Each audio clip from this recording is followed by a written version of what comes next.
বেপরোয়া গতির একটি অটোরিকশাকে ধাওয়া করছে পুলিশ, সঙ্গে ছুটছেন আরো অনেকে, কিন্তু কিছুতেই আটকানো যাচ্ছে না। এমন একটি ভিডিও সামাজিক যোগাযোগ মাধ্যমে ভাইরাল হয়েছে। এই দৃশ্যকে কেউ কেউ হলিউড মুভির সঙ্গে তুলনা করেছেন, তবে খোঁজ নিয়ে জানা গেছে রোমাঞ্চকর ও ভয়াবহ ঘটনাটি ঘটেছে রাজধানীর ৩০০ ফিটে।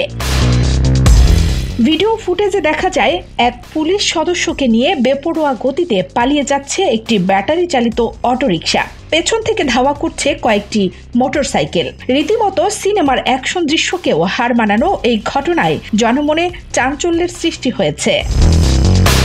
ঘটনার শুরুতে এক পুলিশ সদস্য অটোরিকশাটি উল্টো পথে আসতে দেখে তাকে থামানোর সংকেত দেন।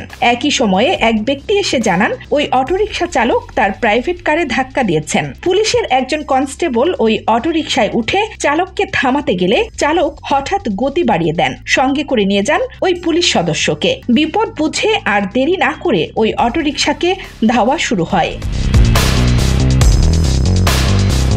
ভিডিও ফুটেজে দেখা যায় দ্রুত গতিতে মোটরসাইকেলে ওই অটোরিকশাটিকে ধাওয়া করছেন আরেক পুলিশ সদস্য। সাধারণ মানুষও যোগ দেন এতে। এক পর্যায়ে অটোরিকশাটি যে প্রাইভেট কারে ধাক্কা দিয়েছিল সেই প্রাইভেট কারের চালক রাস্তার পাশে গাড়ি ঘেঁষিয়ে অটোরিকশা চালককে আটকাতে সাহায্য করেন। পরে সাংবাদিকদের ঘটনার বিস্তারিত তুলে ধরেন ওই পুলিশ সদস্য। ঘটনার বর্ণনায় তিনি বলেন, আমি আর একজন কনস্টেবল দাঁড়িয়েছিলাম। হঠাৎ দেখি উল্টো দিক থেকে একটি ইজি বাইক খুব রাফ স্পিডে আসছে। তাকে সংকেত দিলে সে থামে না, বরং কনস্টেবলকে বেপরোয়া গতিতে টান দেয়।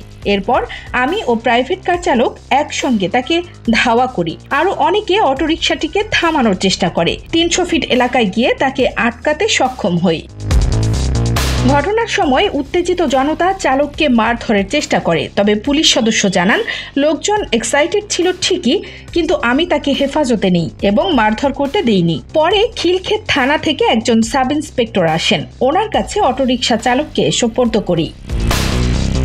কানিস ফাতেমা নিপা, খবর সংযোগ।